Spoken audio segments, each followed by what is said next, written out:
The OldPreMeds podcast is part of the Med Media Network at mededmedia.com.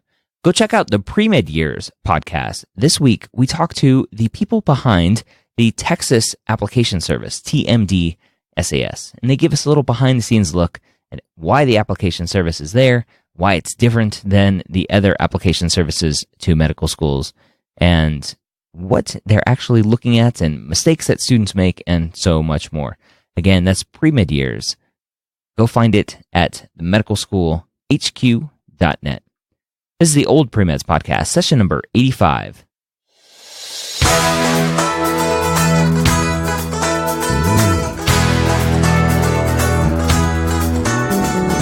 You're a non-traditional student entering the medical field on your terms. You may have had some hiccups along the way, but now you're ready to change course and go back and serve others as a physician. This podcast is here to help answer your questions and help educate you on your non-traditional journey to becoming a physician. Welcome to the OldPreMeds podcast. My name is Dr. Ryan Gray, your host here on this podcast, as well as many others, which you can find at mededmedia.com. I am the director of the National Society of Non-Traditional Pre-Medical and Medical Students. So if you're a non-traditional pre-med student, you have found the right place.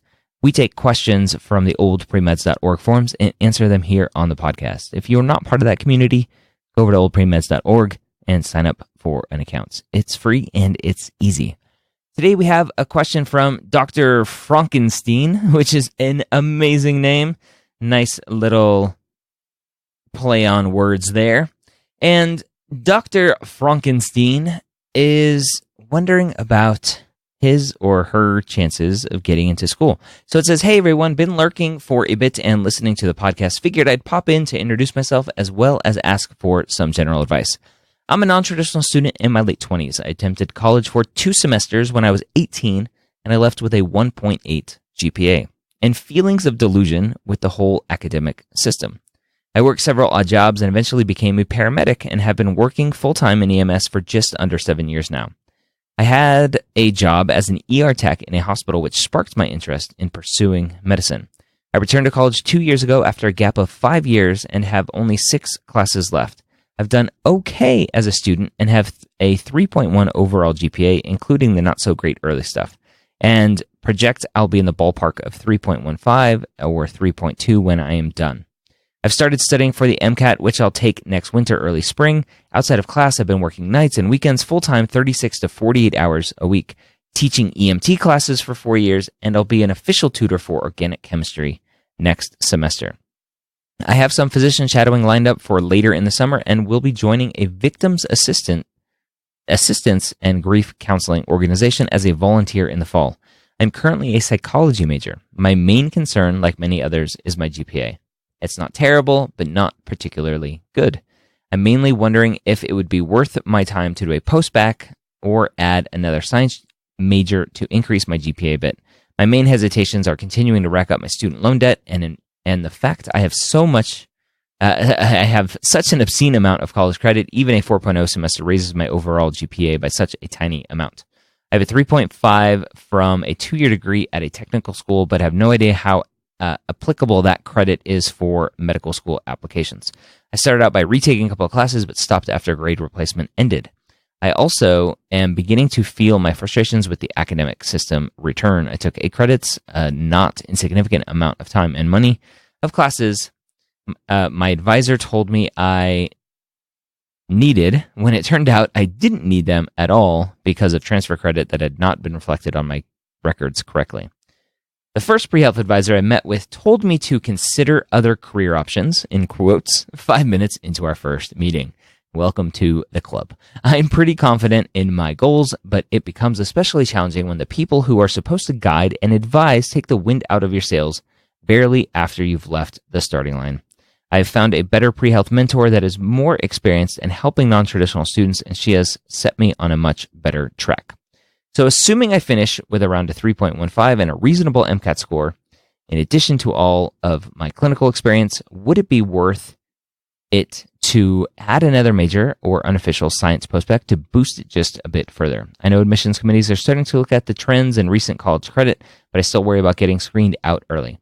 On top of that, the official recommendation for the pre-health committee is not to apply with less than a 3.4 GPA. They'll still put a file or a letter together if you request, but I worry about going through the process with my lower numbers.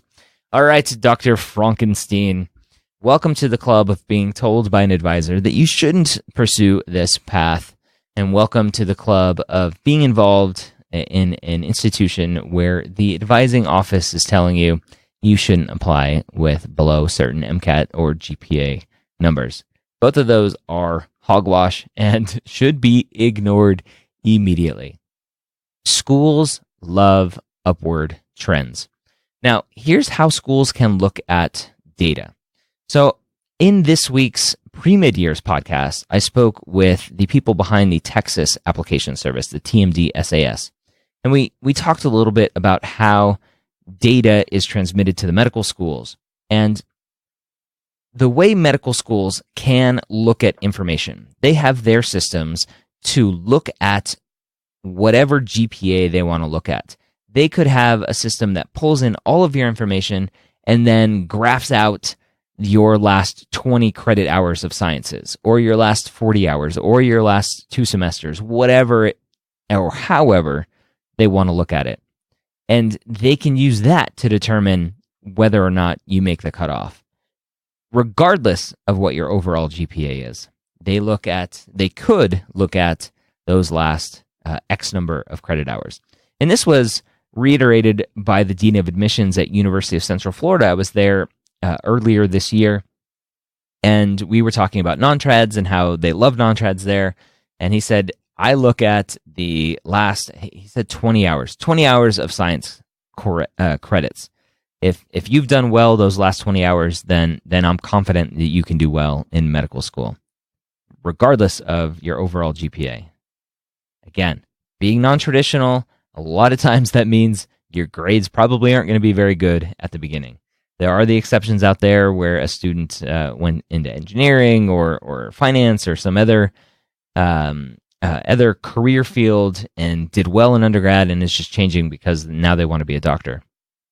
But the trend in your grades is what is going to be important. Don't worry about your overall number. If you have great scores, a great trend in your grades, apply. Don't let your pre-med committee tell you not to apply. That is not their job. Their job is to help you. Do whatever you want to do.